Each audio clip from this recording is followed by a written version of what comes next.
Radio उड़ान की updates लेने के लिए इस चैनल को सब्सक्राइब कीजिए और इस वीडियो को ज्यादा से ज्यादा लाइक कीजिए और शेयर कीजिए। For more info log on to www.radioudan.com।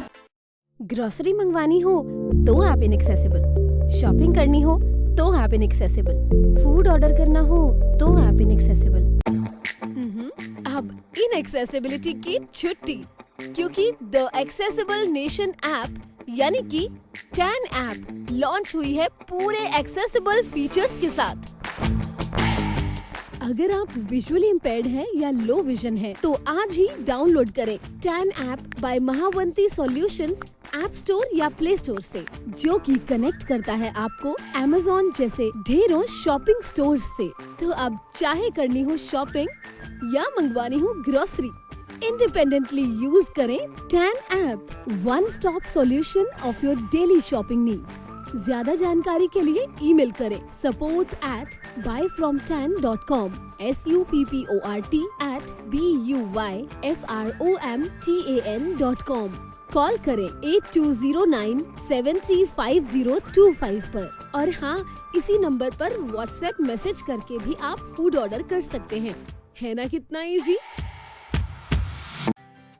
कब से देख रही हूँ, तुम कुछ ढूंढ रहे हो। क्या ढूंढ रहे हो?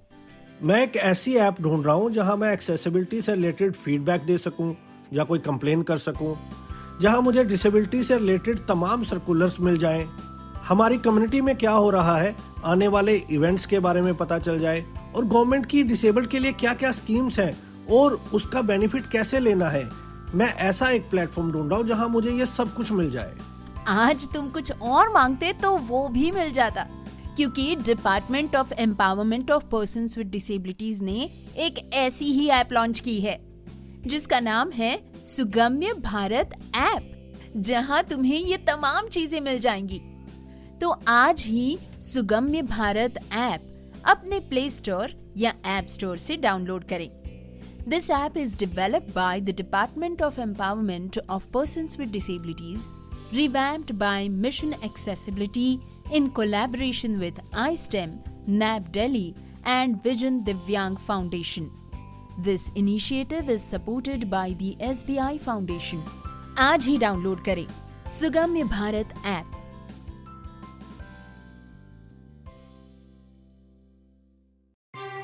जी दोस्तों, नमस्कार, आदाब, सत श्री अकाल। मैं दानिश महाजन प्रोग्राम बदलता दौर में आपका स्वागत करता हूं। प्रोग्राम बदलता दौर में आज एक अहम मुद्दे पर हम चर्चा करेंगे। एक बेहद खास शो और खास मेहमान जिनसे हम आपको मिलवाने जा रहे हैं। हम अमूमन डिसेबिलिटी या उससे रिलेटेड बात करते हैं, साथ ही साथ कई बार ऐसा होता है कि हम ऐसे मुद्दों को आपके लिए लाते हैं जिनके बारे में आपका जानना बहुत जरूरी है और उसमें हमारा कंट्रीब्यूशन होना बहुत जरूरी है। आज हम आपको एक ऐसे एक्टिविस्ट से मिलवाएंगे जिन्होंने भारत को प्लास्टिक फ्री इन्वायरमेंट बनाने में अहम रोल अदा किया। उनके इनिशिएटिव्स के बारे में जानेंगे, कैसे जो कचरा है, जो वेस्ट है, उसको हम कंस्ट्रक्टिव और प्रोडक्टिव तरीके से यूज कर सकते हैं, कैसे हम प्लास्टिक फ्री भारत में अपना कंट्रीब्यूशन दे सकते हैं। इन तमाम चीजों पर हम बात करेंगे। हमारे साथ एब्रो इंडिया लिमिटेड के चेयरमैन श्री सुशील अग्रवाल साहब हैं। उनकी जर्नी के बारे में जानेंगे, कैसे उन्होंने शुरू किया और हम लोग कैसे कंट्रीब्यूट कर सकते हैं, उसके बारे में बात करेंगे। तो सुशील सर, बहुत बहुत स्वागत आपका रेडियो उड़ान पे। मेरे पास शब्द नहीं है आपका धन्यवाद करने के लिए कि मुझ जैसे एक छोटे से अदना व्यापारी को आपने सम्मान दिया, बुलाया यहाँ पर। मैं सारे लिसनर्स को अपनी तरफ से नमस्कार कहते हुए चरण वंदना करने के साथ साथ ये कहना चाहता हूँ, मैं कृतज्ञ हूँ समाज का, सिस्टम का, सृष्टि का, प्रकृति का, भारत का, जिन्होंने मुझे एक छोटा सा बिजनेस करने का मौका दिया। और उस कृतज्ञता को पूरा करने के लिए मैं प्रतिबद्ध हूँ कि किस प्रकार से मैं लोगों की लाइफ में वैल्यू ऐड कर सकूँ। क्योंकि मेरा ये मानना है जिंदगी हसीन है। क्यों हसीन है ये भी बताऊंगा। बिल्कुल, इसी हसीन जिंदगी के बारे में हम जानेंगे इस पूरे पॉडकास्ट में। तो शुरू करते हैं कि ये जो जिंदगी को बार बार आप हसीन होने की बात कर रहे हैं, इसकी जर्नी कहाँ से शुरू हुई? थोड़ा अपने बारे में बताएं और कैसे आपके जहन में आया कि मुझे इस इंडस्ट्री में एंटर करना चाहिए। देखिए भाई साहब, जब इंसान पैदा होता है तो बच्चा पैदा होता है, अमीर या गरीब पैदा नहीं होता। अमीरी और गरीबी उसको विरासत में मिलती है। गरीब परिवार में पैदा हो तो गरीब के बच्चे है, अमीर का होता है अमीर का बच्चा। हमने गरीबी में जन्म लिया, ये हमारा जो भी प्रारब्ध था या जो भी हमारे साथ हुआ, लेकिन जीवन में बचपन से एक ही तमन्ना रही कि कैसे हम अपनी गरीबी को मात दें, उसे दंगल करें, सुबह शाम दिन रात लड़ें। और लड़ते लड़ते लड़ते महाजन साहब, मैं आपको आज ये बताना चाहता हूँ, मेरे को 52-53 साल हो गए काम करते करते। एक वक्त मेरे पास ऐसा भी था कि खाने के लिए भी पैसा नहीं था। मैंने साइकिलों पे, स्कूटरों पे, बैलगाड़ियों पे, लगेज ऑटो रिक्शा में, लगेज टेम्पो में माल ढोया है, अपने कंधे पे माल ढोया है। जो काम 200 रुपए का कुली करता, मैंने सब कुछ किया। लेकिन आज मुझे प्रकृति, समाज, सिस्टम ने, सृष्टि ने इतना बड़ा मेरे को सपोर्ट किया। मैं सबका धन्यवाद करना चाहता हूँ, right from my parents to my gurus, and जितने लोगों ने मेरी उंगली पकड़ के मुझे उठाया कि आज मैं भारत की 4th largest plastic furniture company चलाता हूँ, जो आने वाले वक्त में भारत की लार्जेस्ट कंपनी बनने जा रही है, जो नेशनल स्टॉक एक्सचेंज में, बॉम्बे स्टॉक एक्सचेंज में लिस्टेड है। इसके अलावा भारत की सबसे बड़ी प्लास्टिक की रिसाइकलिंग यूनिट भी चलाता हूँ, गाजियाबाद बेस्ड। और आज पूरे भारत के अंदर एक इकोसिस्टम क्रिएट करने की कोशिश कर रहा हूँ। ये सिर्फ इसीलिए ही कि मेरे को मेरे समाज ने, मेरे देश ने, मेरी सृष्टि ने, मेरे लोगों ने प्यार किया, मुझे सम्मान दिया, मुझे यहाँ तक पहुंचाया। ये सब मेरा नहीं है, मैं अपने जीवन का लक्ष्य पहचान चुका हूँ, समझ चुका हूँ। इसलिए मैं यहाँ पे एक मैनेजर के रोल में अदा करता हूँ, नॉट ए ओनर की तरह से। और मैं समझता हूँ जब तक मेरा रोल यहाँ पे अदा करना है, जो मैंने पाया है पूरे समाज को दे के जाना है। इसके लिए मैंने 5 लक्ष्य अपने तय करे हैं और 5 मेरी एडवाइसेस भी है जो मैं पूरे समाज को देना चाहता हूँ आपके माध्यम से। बिल्कुल सर, सबसे पहले तो हमें बताएं कि एब्रो इंडिया लिमिटेड करती क्या है। बहुत अच्छा सर। भारत में 23 साल पहले जब मैंने प्लास्टिक फर्नीचर की शुरुआत की तो इक्का दुक्का 3 या 4 कंपनी ही होती थी। बड़े बड़े नाम है वो, नीलकमल, सुप्रीम, सेलो, ऐसे लोग जो जिन्होंने इंडस्ट्री की शुरुआत की। उनके प्रोडक्ट जो बनते थे बहुत अच्छी क्वालिटी के भी थे, बहुत ज्यादा महंगे भी थे, उसमें कोई दो राय नहीं, और वो पैसा भी अच्छा मार्जिन चार्ज कर रहे थे। लेकिन एक वक्त ऐसा आया जब हमने एंट्री करने की कोशिश की तो हमें लगा कि हम उनके सामने भिड़ नहीं पाएंगे, उनसे कंपटीशन नहीं कर पाएंगे। तो हमने एक बहुत ही समझदारी और कलाकारी का काम किया। क्या किया, भारत के अंदर जितना भी प्लास्टिक स्क्रैप जो जनरेट हो रहा था, जैसे शर्ट की कवर है, साड़ी का कवर है, पन्नी जिसको बोलते हैं, या फिर ऑनियन पोटैटो के बैग्स हैं, ऐसे बहुत से सीमेंट, पुट्टी वगैरह किसी आइटम है, बहुत से आइटम ऐसी हैं जिसको लोग डिस्कार्ड कर देते हैं और लोग बोलते हैं जी बेकार हो गया, हमारे कोई काम का नहीं है। हमने उस सारे कचरे को उठा करके प्लास्टिक फर्नीचर बनाया। जब बनाना शुरू किया 23 साल पहले तो लोग बोले ये तो कबाड़ी है, ये तो झूठा मक्कार है, चोर है, ये गंदे काम करता है, और प्लास्टिक फर्नीचर जो रिसाइकल से बनाएगा तो टूट जाएंगी। मैंने उसको ना पूरे को डिफाई किया।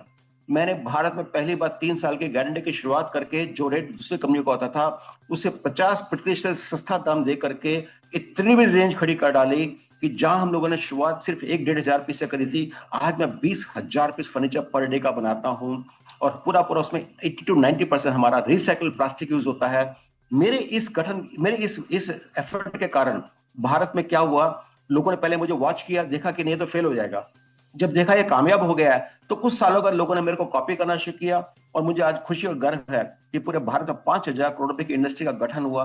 सोचे मैन्युफैक्चर्स में काम करते हैं, 5 लाख टन रिसाइकल प्लास्टिक हर साल यूज हो जाता है, जिससे 2.5 किलो पर केजी के पीछे ग्रीन हाउस गैस एमिशन बचता है। उसको करने में मेरे को जो एक एफर्ट लगा, ये जो मैंने किया, उसके लिए मुझे बहुत खुशी का एहसास भी होता है। मैं आज प्लास्टिक फर्नीचर बनाता हूँ जो भारत में one of the biggest range है। हमारे प्राइस 40% सस्ते हैं दूसरी कंपनियों से, 3 साल की गारंटी देते हैं, 100% मनी बैक गारंटी भी देते हैं। 24 स्टेट्स में 30,000 डीलर नेटवर्क के साथ हम काम करते हैं, और हमारी कंपनी स्टॉक एक्सचेंज पे लिस्टेड भी है। बिल्कुल सर, 2 चीजें बताएं। हमारे जो लिसनर्स हैं, जो लेमैन है जी, वो ये समझना चाहता है कि एक तरफ आप कहते हैं कि हम प्लास्टिक फ्री भारत कर रहे हैं, दूसरी तरफ आप प्लास्टिक का फर्नीचर कर रहे हैं, तो ये रिसाइकलिंग में कैसे हम ये जो ग्रीन गैसेस की आपने बात की, कैसे इन्वायरमेंट फ्रेंडली ये चीजें बनती है, लोगों को सिंपल शब्दों में समझाए ताकि उनको समझ आए कि एक तरफ आप कह रहे हैं कि प्लास्टिक का यूज नहीं करना है, दूसरी तरफ आप प्लास्टिक का ही फर्नीचर कर रहे हैं, तो इसमें फर्क क्या है, ये लेमैन की भाषा में। दूसरा, आपने बड़ी प्यारी बात कही। एक बात बताओ भाई साहब, भारत में मैं एक और सवाल ऐड कर देता हूं, फिर आप दोनों सवालों का जवाब दें। जी सर बताएं। दूसरा, लोग कहेंगे कि आप एक तरफ साउंड कर रहे हैं एक एक्टिविस्ट की तरह कि जी आपने अपनी लाइफ में बहुत कंट्रीब्यूट किया देश को प्लास्टिक फ्री बनाने में, एक इंडस्ट्री खड़ी करने में। लेकिन जी at the end of the day you are a businessman who is earning a hefty amount of money. तो correct. How would you support your argument? बहुत अच्छे, बिल्कुल ठीक है। मैं दोनों बातों का जवाब देता हूँ। पहली बात तो ये है, आज जितने लोग प्लास्टिक को यूज कर रहे हैं, चाहे मिल्क पाउचेस हो, पानी की बोतल हो, सारी शर्ट कवर हो, ऑनियन पोटैटो के कवर्स हो, लेस चिप्स के पैकेट्स हो, ये मल्टीपल इससे के कई आइटम है। पूरे भारत में 3000 टाइप के प्लास्टिक है। और आपको बता दूं 2.5 करोड़ टन हमारे यहाँ प्लास्टिक का हर साल कंजप्शन होता है। उसमें 1 करोड़ टन 40% माल जो है रोडों पे फेंक दिया जाता है, डस्टबिनों पे डाल दिया जाता है। रिवर्स ओशन में लोग लेकिन ना मैरीन लाइफ मर जाती है, लोग गाय वगैरह खा खा के मर जाती है और चोक कर रहा है, पूरे सिस्टम को डैमेज कर रहा है। 200 साल तक ये प्लास्टिक डिकम्पोज नहीं होता है, और डिकम्पोज भी होगा तो सॉइल को टॉक्सिक बना देगा। चैलेंज तो ये है। अब मैं एक सवाल पूछता हूं, 2.5 किलो हमारे देश में पर कैपिटा, यानी कि हर इंसान 140 करोड़ देशवासियों की बात करें तो 2.5 किलो पर पर्सन पर ईयर यूज करता है। यहां पर अमेरिका में वही 15 किलो है, और बढ़ रहा है तेजी से हमारे यहाँ यूजेज को कोई रोक नहीं रहा है। प्लास्टिक श्राप है, प्लास्टिक गलत है, यस मैं भी मानता हूं, क्योंकि मैं भी अल्टीमेटली इंसान हूं, ह्यूमन हूं, लेकिन अल्टीमेटली उसको कोई भी रिजॉल्व नहीं कर रहा है। आपको सुनकर कितनी खुशी होगी कि जो छोटे व्यापारी थे उनको बेचारों को हिम्मत नहीं थी। बड़े बिजनेसमैन जो बड़ी बड़ी बातें करते हैं, फोरम पे आकर के डिस्कशन करते हैं, देश के पर्यावरण की बातें करते हैं, उन्होंने कभी कुछ किया नहीं। मैंने एक मुहिम छेड़ी, जो प्लास्टिक का कचरा लोग समाज के अंदर फैला रहे थे, आपको सुनकर महाजन जी कितना अच्छा लगेगा। जो मैंने कहा 23 साल पहले मैंने उसको कलेक्ट करना शुरू किया। आपने जो कचरा फेंका मैंने उसको उठा करके उसे फर्नीचर बना करके उसको रीयूज किया, और वो फर्नीचर 3 से 4 बार रिसाइकल हो सकता है, और लास्ट में जाकर के वो रोड बनाने के काम आता है। यानी कि जो लोगों ने कचरा फैलाया, फेंका बेदर्दी से, उसको मैंने अंजाम दिया। और जो 100 रुपए किलो का मैं पॉलीमर खरीदता उसके बदले मैंने रिसाइकल का पॉलीमर यूज करके 100% जो ओरिजिनल पॉलीमर यूज करते उसको बचाया। एक तो ये है। दूसरी बात, एक बात बता दूं महाजन साहब, भूखे पेट भजन कभी नहीं होता। अगर जो मैं कमर्शियली सक्सेसफुल नहीं होता तो मैं कोई एनजीओ नहीं चलाता हूं, और आप मान के चलिए मेरे को गवर्नमेंट की कोई ग्रांट नहीं मिलती है, बल्कि मुझे देना ही पड़ता है, चाहे जीएसटी चाहे इनकम टैक्स, बहुत सारी चीज देनी पड़ती है। वो देने के बाद अपने आप को प्रॉफिटेबल बना करके लोगों को यह एहसास करा पाए कि भाई चिंता मत करो, पर्यावरण को भी बचाओ, साथ साथ में आप 2 पैसे कमाने के लायक भी बन जाओगे, तो इसलिए इस काम में जुड़ जाइएगा। इसका जब मैंने मुहिम छेड़ी और मैंने जो अपने से इनिशिएटिव लिया, उसके कारण आज भारत के अंदर जो 5,000 करोड़ रुपए का इकोसिस्टम शुरू हुआ, ये नहीं था सर, मैंने शुरुआत की। और अब मैं दूसरी स्टिंट में पिछले 3-3.5 सालों से भारत के सबसे बड़ी फ्लेक्सिबल रिसाइकलिंग प्लांट लेके बैठा हुआ हूं, जहां पर पूरे भारत से जितना भी कचरा आता है, कहीं से भी आता है, रोडों से आता है, यहां से आता है, वो सबका वॉशिंग ग्राइंडिंग करते हैं, ग्राइंडिंग कर कुरा करके उसको हम पर्पसफुल बनाते हैं कि जो नॉट ओनली फर्नीचर बने, ऑटोमोटिव कंपोनेंट में डैशबोर्ड, बम्पर, हेडलाइट, जो लोग फ्रेश का माल यूज करके बना रहे थे बेदर्दी से, या even washing machine, air cooler, mixer, इस तरह की कई चीजें, मैं उनको प्लास्टिक 40% सस्ते दाम में देके कहना चाहता हूं कि भाई आप 115 रुपए किलो लेने के बदले मेरे से 75 रुपए किलो में ले लो, मैं आपकी स्पेसिफिकेशन मैच करके दे रहा हूं। आप फ्रेश का माल यूज मत कीजिएगा, जो क्रूड से जो प्लास्टिक बन रहा है उसको अवॉइड कीजिएगा, ऐसा करके फॉरेन एक्सचेंज को बचाइएगा, साथ में रेवेन्यूज, जॉब्स, टैक्सेस को क्रिएट कीजिएगा, जीवन में लोगों को जीविका के देने की कोशिश कीजिएगा। और महाजन साहब, मुझे दुख है इस बात का, भारत में आज कोई कंपनी, बड़े बड़े कॉर्पोरेट्स या छोटे लोग नहीं कर पा रहे। मैंने कोशिश की है, यानी कि एक तरह से मैं आज पर्यावरण का, प्लास्टिक का चैंपियन हूं। इसलिए मुझे भारत में अफेक्शनली लोग डैडी ऑफ प्लास्टिक बोलते हैं, पापा बोलते हैं, क्योंकि मैंने जो शुरुआत की, ये करने के लिए हिम्मत चाहिए, जिगरा चाहिए, पैसा चाहिए, फोकस चाहिए। 23 साल से करते करते आज मैं 5 लाख टन हर सालाना, उसके लिए मैं रिस्पॉन्सिबल कि मैंने उसको प्लास्टिक को बचाया। अब आने वाले वक्त में मैं अपनी खुद की प्रोडक्शन 1 लाख टन ले जाऊंगा, और पूरे भारत में 5 लाख से ज्यादा लोगों को मुझे एंगेज करने की इच्छा है। 50,000 करोड़ रुपए का रेवेन्यू टैक्सेस जनरेट करने की इच्छा है, ताकि प्लास्टिक जो लोग कंज्यूम करके बेदर्दी से फेंक देते हैं और कभी सोचते और पूछते ही नहीं कि इसका होगा क्या, उनको लगता मेरी हेडेक थोड़ी है, मेरी हेडेक नहीं है, कोई बात नहीं, मेरी हेडेक है, सुशील अग्रवाल की हेडेक है, एवरो रिसाइकलिंग की हेडेक है, कि एवरो उसको नया रूप दे करके आपको फ्रेश माल बचाए और साथ साथ में देश की इकोनॉमिक व्यवस्था को ठीक करे। और लोग जो गरीबी की रेखा के नीचे जिंदगी जी रहे, जिनके पास लगता है यार हम कमाई कहां से करें, मैं उन सबको कहना चाहता हूं, भाई ये लोगों के पास हाथ पांव जोड़ना बंद कर दीजिएगा, भीख मांगना बंद कर दीजिएगा, प्लास्टिक के स्क्रैप में जुड़ जाइएगा। हम इस गोल्ड को जो वेस्ट है उसको वेल्थ में क्रिएट करके दिखाएंगे, और ऐसा करके आपका जीविका का आधार भी बनेंगे और देश को पर्यावरण से बचाएंगे। बिल्कुल। दो सवाल और है अग्रवाल साहब, आपसे जानना है मुझे। एक, गवर्नमेंट ने तो ऑफिशियली प्लास्टिक बैन किया है, लेकिन फिर भी हर जगह पे हमें बहुत इजीली प्लास्टिक यूज करते हुए सब चीजें दिख जाती हैं जी।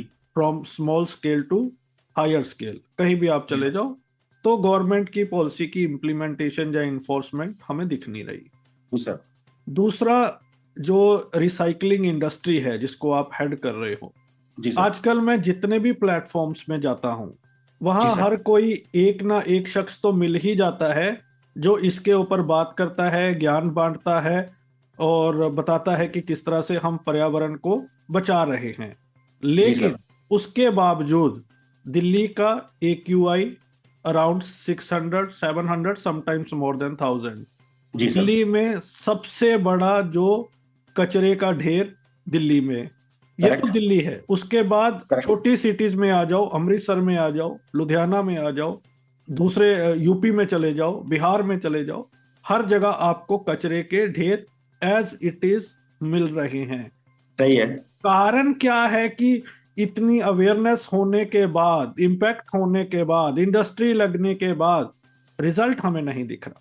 वाओ, ब्यूटीफुल, बहुत अच्छा सवाल पूछा सर आपने। सबसे पहले तो बता दूं, गवर्नमेंट अपनी जगह प्रतिबद्ध है। गवर्नमेंट ने इस समय कह रखा है कि रिजिड प्लास्टिक, यानी कि जो बॉटल्स वगैरह आती हैं, इस प्रकार की चीजें जो रिजिड की हो, चाहे वॉशिंग मशीन हो, टम्बलर हो, या आपका एयर कूलर हो, फोन्स हो, कोई भी हो, लैपटॉप हो, ये सारा का सारा प्लास्टिक 30% रिसाइकल यूज करना चाहिए सारे मैन्युफैक्चरर्स को, चाहे हिंदुस्तान लीवर हो, ITC हो, डाबर हो, या कोई भी हो।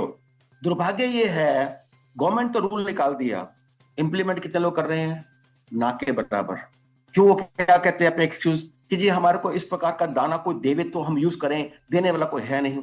और दुर्भाग्य की बात यह है, बड़े बड़े कॉर्पोरेट, मैं नाम ले नहीं सकता, बड़े बड़े, मैं आप समझ सकते हैं कि मैं रिलायंस से लेकर के IOC बड़ी बड़ी कंपनियों की बात कर रहा हूं, उनके पास फुर्सत है नहीं क्योंकि रिफाइनरी लगा के बैठे हैं। छोटा व्यापारी आ नहीं सकता क्योंकि उसका उतनी बड़ी बैंडविड्थ नहीं है कि सप्लाई चेन मैनेजमेंट को करके और इस प्रकार के प्रोडक्शन प्रोसेस सिस्टम को पूरे तरह से अच्छे बना सके। तो यानी कि हमने अपनी तरफ से जो इनिशिएटिव लिया, उसमें हम जो 30% की कमिटमेंट गवर्नमेंट ऑफ इंडिया ने सारे मैन्युफैक्चरर्स से कराई है, और जो कह रहे हैं प्लास्टिक मिलता नहीं है, हम देने को तैयार हैं उनको, और वो भी 115 रुपए किलो में आप खरीदते हैं, मैं आपको 75 रुपए में दे रहा हूं, 40% दाम सस्ते दे रहा हूं। साथ साथ में आपके टेक्निकल स्पेसिफिकेशन जो आपको चाहिए, जो आपको गारंटी देनी है, 20-20 साल तक में मैं गारंटी देता हूं, मेरा प्रोडक्ट खराब नहीं होगा, मेरे चीज में कहीं डैमेज नहीं आएगा, आपकी टेक्निकल स्पेसिफिकेशन मैच करूंगा।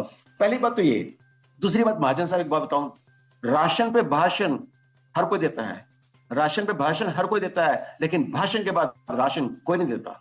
मुझे दुख है उन कॉर्पोरेट्स का, उन लोगों का जो ESG के प्लेटफॉर्म पे आकर के पूरे देश में बड़ी बड़ी बातें करके जाते हैं, बकवास है, बोगस है। क्योंकि मैं जानता हूं, इस बात को कहने की हिम्मत करता हूं, मैं क्या चैलेंज करने को तैयार हूं, जो भी कहे कि मैं करता हूं, मुझे दिखाइए क्या करते हैं आप। कुछ नहीं करते आप, सिर्फ दिखावा करते हैं, लोगों को बेवकूफ बनाने का काम करते हैं। आप कहते हैं प्लास्टिक को बचा रहे हैं, नहीं, आप सुबह शाम कंजप्शन बढ़ा रहे हैं और आपको कोई चिंता नहीं है। आज चाहे वाटर कंपनी हो, चाहे चिप्स पैकेट्स कंपनी हो, जो भी हो, क्या उनका फर्ज नहीं बनता कि वो इस प्रकार का सिस्टम बनाए कि समाज से कलेक्ट किया जा सके, उसको वेंडिंग सिस्टम कुछ बना दे? नहीं करते हैं लोग। पैसा खर्च करने की बात आती है तो चुप हो जाते हैं कि नहीं जी, हमें तो अपने प्रॉफिटेबिलिटी बढ़ानी है। हर आदमी पैसे के लिए काम कर रहा है, पर्यावरण की कौन चिंता कर रहा है? दिल्ली में 1001 लोग मर रहे हैं, हु केयर्स? कोई बात नहीं, जो पैसा कमा रहे हैं आने वाली जनरेशन को जब देंगे तो उनके पास पैसा तो होगा, लेकिन जीने के लिए कुछ नहीं रहेगा, क्योंकि पर्यावरण खराब हो चुका होगा। Not only from the point of air, water polluted हो चुका होगा, सॉइल डैमेज हो चुके होंगे। क्या देके जाएंगे? ये जितने भी लोग बात कर रहे हैं महाजन साहब, ये सिर्फ बातें ही बातें हैं। है कोई करने वाला? आज ये चलो मैं काम करता हूं, मैं आह्वान करता हूं पूरे भारत में जितने लोग दिल में करता है कि प्लास्टिक का हम क्या करें पता नहीं, चिंता मत करो। आज के बाद मैं अपना नंबर दे रहा हूं, अपनी डिटेल दे रहा हूं, मेरे से जुड़ जाइएगा, और जुड़ने के बाद आपको मैं सिखाऊंगा, बताऊंगा, कराऊंगा गारंटी के साथ कि आप प्रॉफिटेबल रहेंगे। लॉस होगा तो मेरा प्रॉफिट आपका, मेरे को कुछ नहीं चाहिए आपसे, ना टेक्निकल फीस ना कुछ और, सिर्फ आप कामयाब हो जाइएगा, भारत को प्लास्टिक के पर्यावरण से बचाइएगा। बिल्कुल। अब क्योंकि हमारा देश अजीब देश है साहब, यहाँ हर तरह के लोग आपको मिलते हैं। हम लोग तब तक चीजों का संज्ञान नहीं लेते जब तक वो पर्सनली हमें इम्पैक्ट करना ना शुरू कर दे। करेक्ट। और दिल्ली में हमने देखा है कि छोटे छोटे बच्चों को हार्ट अटैक हो रहा है, अस्थमा की प्रॉब्लम हो रही है, उसके बाद भी मूवमेंट्स जिस तरह के होने चाहिए सेव द एनवायरनमेंट वो हो नहीं रहे अनफॉर्चुनेटली। उसके कई कारण हो सकते हैं, let's not get into that, let's come on the larger cause.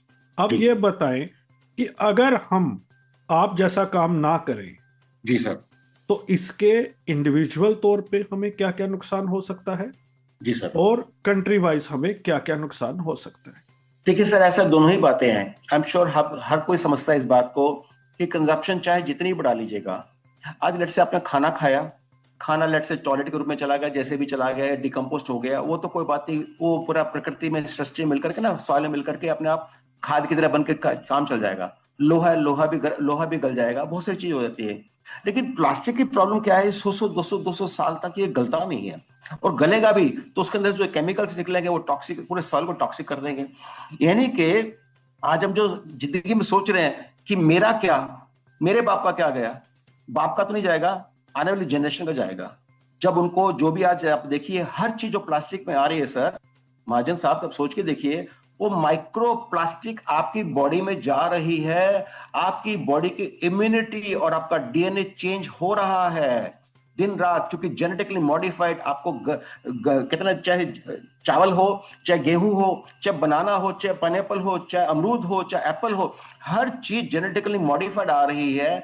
तो ओरिजिनलिटी रही नहीं, हर जगह पेस्टिसाइड्स, केमिकल्स यूज किए जा रहे हैं। तो हमारे बच्चों की बॉडी होगी क्या? उनकी जो हजारों लाखों सालों से हमने एक इम्यूनिटी को फेस किया है, समझा है, और अपने आप को स्वस्थ रखने की कोशिश की है, तो बच्चे छोटी छोटी उम्र में बीमार पड़ने लग गए हैं। 2-2, 4-4, 5-5 साल की उम्र में उनको एलर्जिक हो जाती है, प्रॉब्लम शुरू हो जाती है, उनको फीवर आने शुरू हो जाते हैं, और दुनिया भर की प्रॉब्लम हो जाती है। एक तो नेचुरल कोर्स होता है, वो समझ में आता है मुझे, लेकिन जो अननेचुरल हो रहा है, आप देखिए एडवांसमेंट के साथ साथ में बीमारियां बढ़ी है, घटी नहीं है। घटी होती तो मैं ये बात नहीं करता कभी भी। मैं भी खुद बीमार हूं आज, और बीमार इसलिए नहीं हो कि मेरी कोई गलती है, बीमार इसलिए हो कि समाज ने गलती जो करी है उसका भुगतना, उसको हम भुगत रहे हैं। और हम ही क्या, जो बच्चे हैं, जो एल्डर हैं, जो बेचारे हेल्पलेस है, वो और ज्यादा सफर कर रहे हैं। उनको तो यही समझ आता है कि हम जाएं कहां, अपना जीवन जिए कैसे। ये हमारे सबको समझने की जरूरत है कि आपको इकोनॉमिक ग्रोथ करनी है, करिए, देश को आगे जाना चाहिए, लेकिन क्या पूरे विश्व में ऐसे देश नहीं है जो ग्रोथ भी कर रहे हैं, लेकिन साथ साथ पर्यावरण का ख्याल भी कर रहे हैं? यहाँ हर इंसान क्या सोचता है, मेरे बाप का कुछ नहीं गया, जो करना है गवर्नमेंट को करना है। Who is government? We are government, it is our duty, our responsibility. अगर जो हम अपना बिट नहीं कर सकते तो गवर्नमेंट आकर थोड़ी हमारे घरों में झाड़ू मारेगी या सफाई करेगी। हमें सेंसिबिलिटी होनी चाहिए कि हाँ भी हमें हर चीज को डिस्पोजेबल, सेंसिबल डिस्पोज करना है। चाहे खाना भी हो, उसको क्यों वेस्ट किया, प्लास्टिक भी, उसको कहाँ रखना है, लोहा है, ये है, वो है, हर चीज को कोशिश कीजिएगा कि उसको सेंसिबली रखा जाए, डिस्पोज किया जाए। एंड आई एम श्योर समाज के अंदर इतना स्कोप है कि नॉट ओनली लोग आपसे लेने वाले हैं, उसको कन्वर्ट करने वाले लोग भी बैठे हैं। ऐसा करके सर्कुलर इकोनॉमी को सपोर्ट करके हम अपने इकोनॉमिक कंडीशंस को भी बेटर कर सकते हैं। भारत का जैसे जो फॉरेन एक्सचेंज बाहर जा रहा है, जिसके लिए बिना बात के तरसते हैं, $300 बिलियन हम आज क्रूड के ऊपर खर्च करते हैं। क्या जरूरत है हमारे को? अगर जो हम सर्कुलर इकोनॉमी में आ जाए, तो मैं मान के चलता हूं कि इसमें बहुत बड़ा अंश इस बात से आएगा कि हम अपने रिसाइकल कर पा रहे हैं, जो कि हमारे यहाँ बरसों से ऑलरेडी प्लास्टिक पड़ा हुआ है। और आने वाले वक्त में गवर्नमेंट ऑफ इंडिया ने रेगुलेशन बनाया है कि चाहे वॉशिंग मशीन हो, एयर कूलर हो, मोबाइल हो, लैपटॉप हो, हर एक की लाइफ फिक्स कर दी है कि 5 साल के 10 साल के बाद आपको डिस्कार्ड ही करना पड़ेगा कंपलसरी। और डिस्कार्ड करने की स्थिति में क्या होगा, इतना सारा प्लास्टिक वेस्ट, पहले एक तो कंज्यूम कर रहे हैं नया, एक जो पुराना निकल के आएगा, इतना इकट्ठा हो जाएगा, करेंगे क्या इसका? इसको कहीं फेंक नहीं सकते, इसको यूज करना है। यूज करने के लिए तरीका क्या होना चाहिए, वो हर एक को आता नहीं है। हम बताएंगे, हम गाइड करने को तैयार है, समझाने को तैयार है। और मैं फिर बार बार कह रहा हूं महाजन साहब आपके माध्यम से कि मुझे किसी से कोई पैसा नहीं चाहिए। मैं आपको गाइड करने को तैयार हूं, क्योंकि मैं भी इस प्रकृति का हिस्सा हूं, मेरे देश का हिस्सा हूं। आज मेरी ड्यूटी बनती है कि अपने लोगों को ट्रेन करें, ताकि वो अगर जो अपनी जीविका जी सके, और ऐसा करके अपना भी आनंद, अपना भी काम करे, साथ साथ में पर्यावरण का भी ख्याल करे, जिसके लिए मैं टोटली कमिटेड हूं, प्रतिबद्ध हूं, और मैं करके दिखाऊंगा ये। बिल्कुल, वी अप्रिशिएट दैट। सर, 2 चीजें बताए। एक कंपैरेटिव स्टडी दीजिए हमारे लिसनर्स को कि फॉरेन में कौन कौन सी कंट्रीज ऐसी हैं जो पर्यावरण को लेके बहुत संजीदा है, जैसे आपने पहले अमेरिका का जिक्र किया अपनी एक लाइन में, और किन किन देशों में बहुत बुरा हाल है, हम कहाँ पे अभी स्टैंड करते हैं। और दूसरा मैं आपसे जानना चाहता हूं कि इससे, जैसे आपने बताया कि बहुत सारे लोगों को रोजगार भी आपने दिया है, क्या डिसेबल्ड कम्युनिटी या under privilege community they can join this movement with you? Absolutely sir. मैं काम करता हूं सर, कंपैरेटिव की बात आती है, let's not talk about these country like America, Finland, New Zealand and Australia and all the thing. हमारे बगल में चाइना बैठा है। एक काम करते हैं, अभी दिल्ली का AQI अभी आज इस समय कितना चेक कर लीजिएगा, और शंघाई का AQI चेक कीजिएगा। Shanghai is a much bigger city than Delhi for that matter. और आप देख के हैरान हो जाएंगे कि यहाँ का जो 500 है तो वहां का 30 होगा, 40 होगा, दैट्स इट। क्यों ऐसा कैसे? क्योंकि उन लोगों ने कंट्रोल मैकेनिज्म लगाया है। पूरे चाइनीज गवर्नमेंट ने इतने तरीके से अपने सिस्टम प्रोसेस को सेट किया हुआ है, इंफ्रास्ट्रक्चर इतना शानदार बनाया हुआ है। भारत के लिए ड्रीम है, सपना है। मुझे नहीं लगता कि मतलब 20 सालों में भी हम चाइना के बराबर लेवल पहुंच पाएंगे, जहां बड़ी बड़ी बातें यहाँ करते हैं और हम अपने आप को देशभक्त मान करके कहते हैं हाँ जी हम ये समझ में आता है, सारे जहां से अच्छा हिंदुस्तान हमारा है। लेकिन रख रहे हो क्या आप? कोई नहीं रख रहा है। सब बोलते हैं मेरे बाप का क्या गया, मुझे क्या लेने देना, कोई बात नहीं, जो होगा अपने आप ही कर लेगा, गवर्नमेंट चेक कर लेगी। लेकिन चाइना में ऐसा नहीं है, उनके अंदर पेट्रियोटिज्म की बात है। वो सोचते हैं कि हाँ भी सेंसिबली काम करना है। और गवर्नमेंट ने भी इंफ्रास्ट्रक्चर इतना शानदार सेट किया हुआ है कि वहां पर आज पूरे विश्व की फैक्ट्री होने के बावजूद भी वहां पर पोल्यूशन प्रैक्टिकली ना के बराबर है, क्योंकि उस बात का कंट्रोल किया। हमारे यहाँ लोग बात करते हैं, हर साल देखते हैं AQI बढ़ता ही होता है, लेकिन करता कुछ नहीं। जब वो कहते हैं ना, जब यमुना खराब हो जाती है, जब AQI खराब होता है, फिर बोलते हैं अच्छा अब इसका ये करना चाहिए, वो करना चाहिए। क्यों नहीं कर पा रहे हैं? करना जरूरी है, इसके पीछे पढ़ना जरूरी है। नहीं करेंगे तो फ्यूचर में, आज ही हम परेशान हैं 2025 में, 2050 में क्या हालत होगी? तो मैं समझता हूँ ये बातें जो है ना, इसको प्रारूप देना जरूरी है और इसके लिए हर एक इंसान को कहीं ना कहीं काम करना चाहिए। ये मैं मान के चलता हूँ कि बहुत ही इंपॉर्टेंट मिशन है आज की डेट में। और जो आपने कहा कि हम कैसे हेल्प कर सकते हैं, देखो सर महाजन साहब, मैं तो खुद बहुत गरीब था, वहां से उठ के आया हूँ। आज जब मैंने 23 साल पहले प्लास्टिक फर्नीचर की शुरुआत की थी, तो मेरे पास ऐसे लोग आए जो 200 रुपए, 500 रुपए, 700 रुपए लेके आए कि सर हमें काम दे दो। मैंने उनके क्वालिफिकेशन या उनकी पर्सनालिटी नहीं देखी, मैंने उनकी नीयत देखी, उनकी सोच देखी। मैंने कहा जो इंसान बहुत इज्जत से, प्यार से बातचीत कर रहा है, उसको काम देना तो बनता है।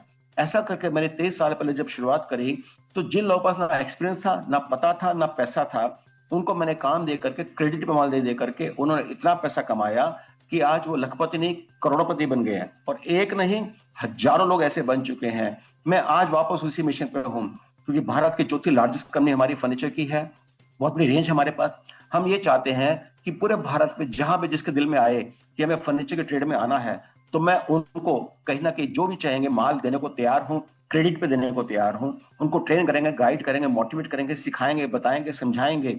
उनकी नीयत साफ है, मेहनती, ईमानदार, शरीफ है, तो आज ये जुड़ जाइएगा। हम आपको सपोर्ट करेंगे ताकि आप अपनी जीविका जीने में कामयाब हो जाए। ये तो प्लास्टिक फर्नीचर की बात है। इन प्लास्टिक रिसाइकल ट्रेड के अंदर भी हम ये करने को तैयार हैं कि आप समझते हैं कि चलो भी मेरे को लेट से पठानकोट से मेरे को सारा माल प्लास्टिक कलेक्ट करना है, इसका करना क्या है? हम सप्लाई चेन मैनेजमेंट सेट कर देंगे, चाहे पठानकोट में हो, चाहे फिरोजपुर से हो, चाहे अमृतसर से हो, बठिंडा से हो, कहीं से भी उठाना है उठा लीजिएगा, कोई बात नहीं, उठा करके हम तक मैसेज भिजवा दीजिएगा। हमारा ऐप बेस्ड सिस्टम रहेगा, उसके कारण हम आपको क्या करेंगे, आपको उचित दाम भी देंगे और पूरी क्वांटिटी भी उठाएंगे और 12 महीने लेंगे। यानी कि जितने लोग उसमें जुड़े हुए हैं, जो गरीबी रेखा से नीचे हैं, जो भीख मांगते हैं, उनको बोलो भैया काम को प्लास्टिक कलेक्ट करके लाना शुरू कर दो, किसी रूप में भी लेके आओ, और हम आपको जो एक फ्री सेट प्राइस दे देंगे, उससे आपको बड़े आराम से, जैसे लेट से 10 किलो किसी ने प्लास्टिक निकाला या बिन चुनना उसने, और हमने कहा जी 20 रुपए किलो से हम ले लेंगे, तो 200 रुपए का उसका पर डे का अपना इनकम शुरू हो गया, 30 रोटी रोटी खा तो पाएगा। तो इसी प्रकार से हम इस इकोसिस्टम क्रिएट करना चाहते हैं। जितने लोगों की इच्छा हो, हम 1000-1500 किलोमीटर तक के दायरे में हजारों नहीं लाखों लोगों को एंगेज करना चाहते हैं, जो दिन रात सुबह शाम यही काम करें, प्लास्टिक कलेक्ट करते चले जाएं। और उसका हम सप्लाई चेन मैनेजमेंट ऐसा सेट करेंगे, हब एंड स्पोक मॉडल, कि छोटे से बड़े, बड़े से बड़े, बड़े से बड़े होते होते ट्रक भर के फिर हमारे पास आना शुरू कर दें। और आने वाले वक्त में जो वहां पे इंडस्ट्री लगाना चाहेंगे, चाहे पठानकोट में लगाए, चाहे भटिंडा में लगाए, हम उनको गाइड करेंगे कि यहाँ पे फैक्ट्री लगा करके आप किस प्रकार से पठानकोट का माल सारा यहाँ दे सकते हैं, उसकी भी हम मदद करेंगे। और मदद करने में हमें फर्क नहीं पड़ता, हम गाइड कर देंगे तो अल्टीमेटली उनका सबका भला होगा, समाज का भला होगा, हमारा तो भला हो ही रहा है, क्योंकि हम तो बढ़ ही रहे अपनी जगह। हम तो भारत की सबसे बड़ी कंपनी है और आने वाले वक्त में हम देश की सबसे बड़ी कंपनी बनने जा रहे हैं और भारत को रिप्रेजेंट करेंगे ग्लोबल फोरम पे, जहां पे हम कहेंगे हमने किस प्रकार से पर्यावरण को सपोर्ट करते हुए और इकोनॉमिक ग्रोथ, इकोनॉमिक एक्टिविटी भी करी और हमने पोल्यूशन का ख्याल भी किया। उसके चैंपियन है हम लोग, वो कर रहे हैं हम लोग। बिल्कुल। 2 सवाल। एक, हमें ये बताएं कि कई जगह हमें सुनने को मिलता है कि लोगों को भी सेंसिटाइज होना चाहिए। कचरा 2 तरह का होता है, एक सूखा कचरा, एक गीला कचरा। गीला कचरा काम नहीं आता। तो दूसरा मैं चाहूंगा आप शेयर करें जो 5 एडवाइजेज आप कह रहे थे कि लेमैन को पर्यावरण को बचाने के लिए क्या करना चाहिए। एक आपने एक सवाल और पूछा था सर, आपने पूछा था जो फिजिकली एबल्ड हैं, स्पेशल है, स्पेशली एबल्ड वगैरह हैं, उनके लिए क्या है। मैं कहता हूँ भगवान ने आपको ना स्पेशल बना के भेजा है। आपके पास वो जो संवेदना है ना, वो हर इंसान के पास नहीं है। एंड आई एम श्योर आज आपको पूरे जीवन में हर समय डिग्निटी का पूरा हक है, मिलना चाहिए, लोगों को देना चाहिए। क्योंकि लोग जो आते हैं इस प्रकार के स्पेशली एबल्ड सिस्टम में आते हैं, वो सोच के नहीं आते हैं। प्रकृति उनको जिस प्रकार से रूप दे देती है, हमारा समाज का सिस्टम का फर्ज है कि उनको मान सम्मान, इज्जत, प्यार, उनको शोहरत, उनको हर तरह से सपोर्ट करे, ताकि वो जीवन में अपने अपने डिसेबिलिटीज को भूल करके, अपनी एबिलिटी को काउंट करके और प्यार को काउंट करके जीवन जी सके। ये मेरी बहुत बड़ी प्रार्थना है सारे समाज सिस्टम से कि वो इसको ध्यान से करें। और जहां तक सवाल ये सर कि 5 बातें आपने जो कही थी, मैं काम करता हूं सर, मैं 5 बातें पर्यावरण के बारे में तो नहीं कहूंगा, लेकिन मैं वैसे 5 बातें आपको दूसरी बताता हूं कि जिंदगी में कामयाब होने के लिए क्या करना चाहिए। पहली बात, 2 चीजें बताता हूं कि जो 2 चीजें आपको जीवन में बर्बाद कर डालेंगी, वो क्या है। सबसे पहला है ईगो, घमंड। घमंड कभी किसी का नहीं टिका। जो सोचता मेरे पास ये है, चिंता ना करो, एक दिन मट्टी में मिल जाने वाले सारे, किसी को कुछ नहीं बचेगा। ओके, इसलिए कभी भी जो है, चाहे रूप है, चाहे पैसा है, चाहे शोहरत है, कभी इस बात को सोचकर घमंड नहीं करना चाहिए मेरे पास ये है। आप ये सोच चलो कि अपना रोल निभाने आए हैं और हम्बल होकर के जिंदगी जिएगा। लोगों को प्यार देने में कोई तकलीफ नहीं है, लोग प्यार देने को तैयार है। लेने वाले तो बनिए, लोग प्यार लेते नहीं है, पाना चाहते हैं कि लोग मेरे को प्यार करें। ऐसे प्यार नहीं मिलता है। एक तो घमंड नहीं करना है। दूसरा गुस्सा, ईगो, एंगर। गुस्से में कहा आपका हर शब्द गलत ही जाएगा। आप जितना भी चाहो, आपका विवेक खत्म हो जाएगा और गुस्से में शब्द जो निकलेंगे वो आपके लिए जीवन भर डैमेजिंग हो जाएंगे। लोग आपको कभी प्यार नहीं करेंगे, आपको सम्मान, इज्जत नहीं मिलेगा। इसके लिए तीसरी बात क्या है कि आपको कंपैशन, सहानुभूति होनी चाहिए सारे सिस्टम, प्रकृति, समाज के प्रति, और सबसे बड़ी बात खुद के प्रति भी सहानुभूति रखिएगा। हम जो भी हैं, जैसे भी हैं, प्रभु ने हमें बना के भेजा है, कुछ सोच समझ के भेजा है। हमारा एक रोल है, उसको अदा करने में हमारे को अपनी पूरी ड्यूटी निभानी चाहिए। हम हर समय, हर पल बेस्ट से बेस्ट शॉट देना चाहिए, क्योंकि हमें नहीं पता कल है या नहीं है। किसी को नहीं पता एक्सपायरी पीरियड कब आने वाला है।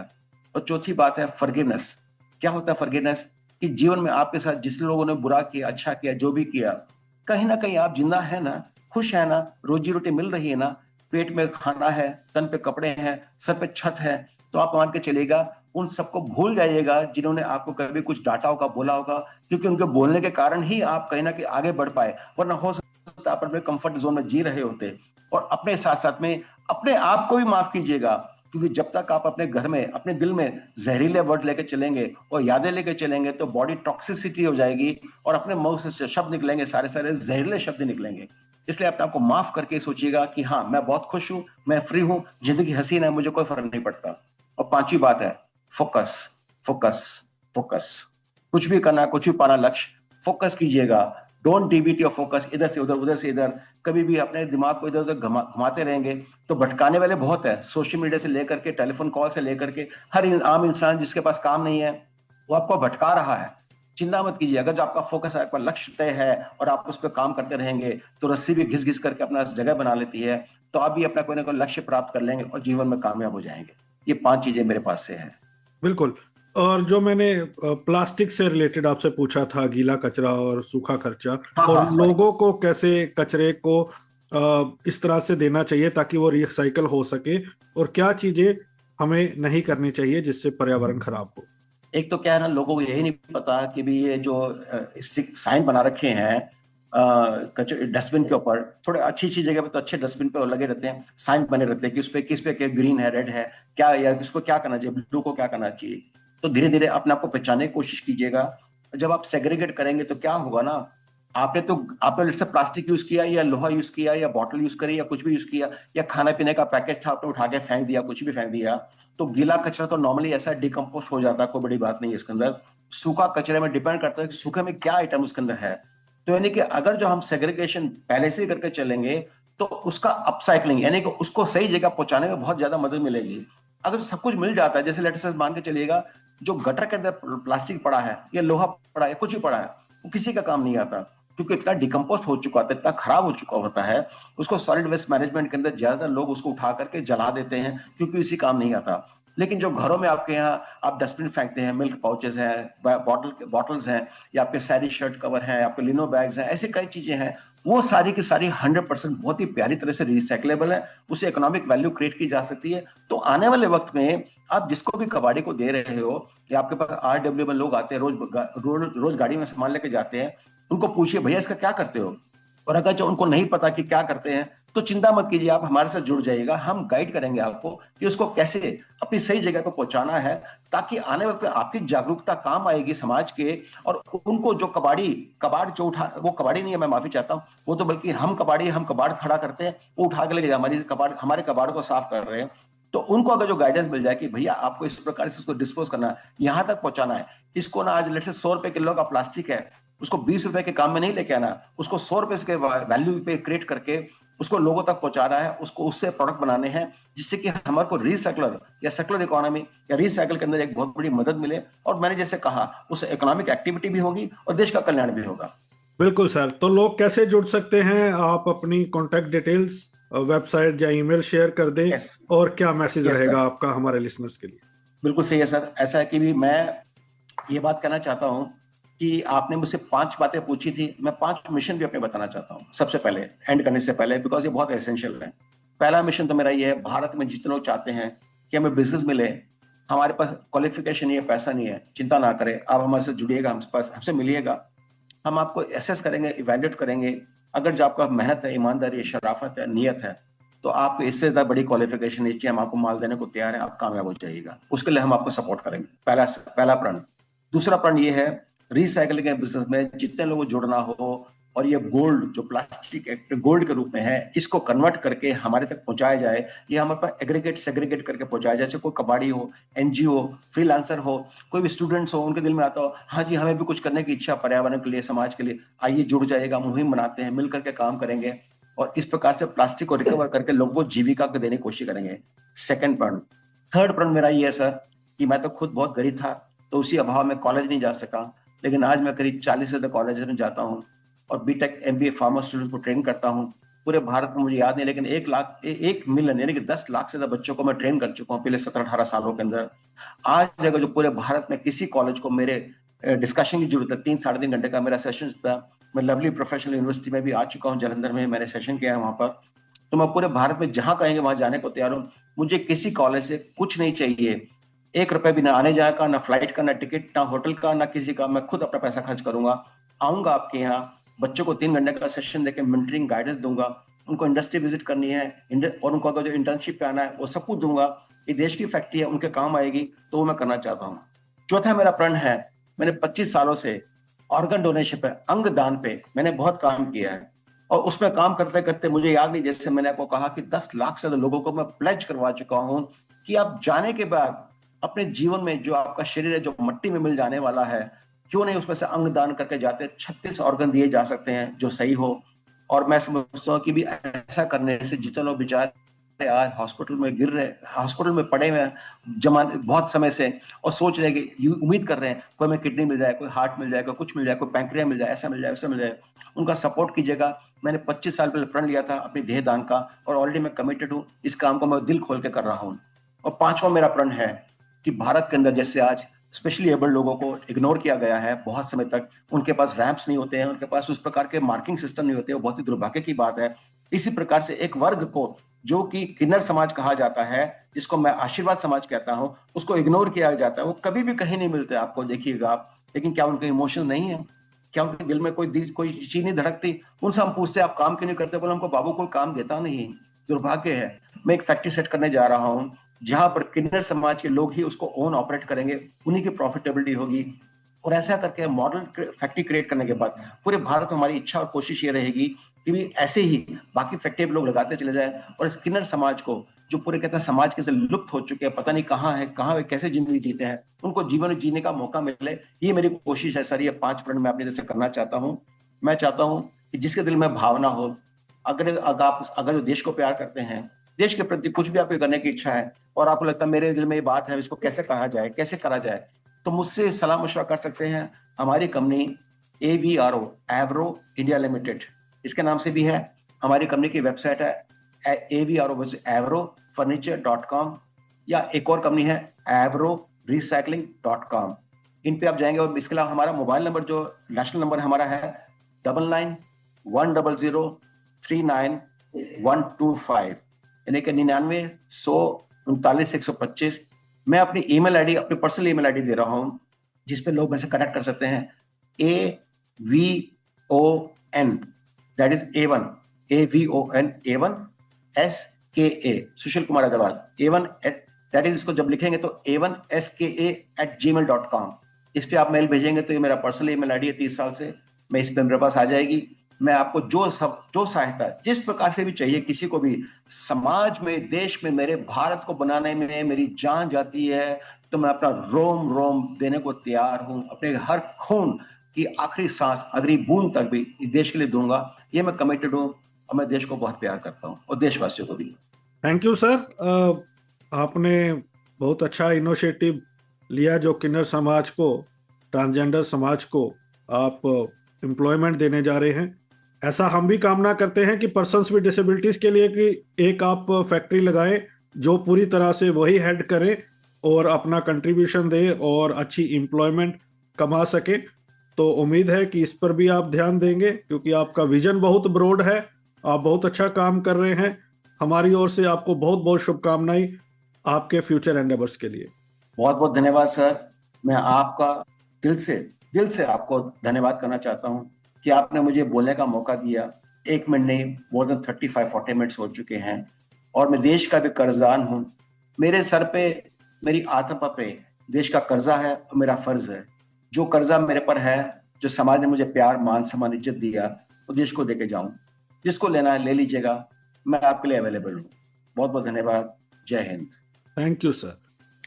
तो लिसनर्स, बात की आज हमने सुशील कुमार अग्रवाल साहब से, जिन्होंने बताया कि कैसे पर्यावरण को बचाना है, कैसे आप एम्प्लॉयमेंट भी कमा सकते हैं, पर्यावरण में भी कंट्रीब्यूट कर सकते हैं, देश को आगे बढ़ाने में अपना योगदान दे सकते हैं। अगर आप इस इंडस्ट्री में आना चाहते हैं तो आपको तमाम email IDs, websites, phone number बता दिए गए हैं, आप वहां पे जुड़ सकते हैं।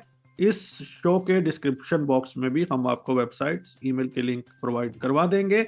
इस मुहिम से जुड़ें और देश के लिए कंट्रीब्यूट करें। अगले सप्ताह मुलाकात होगी किसी और पर्सनैलिटी के साथ।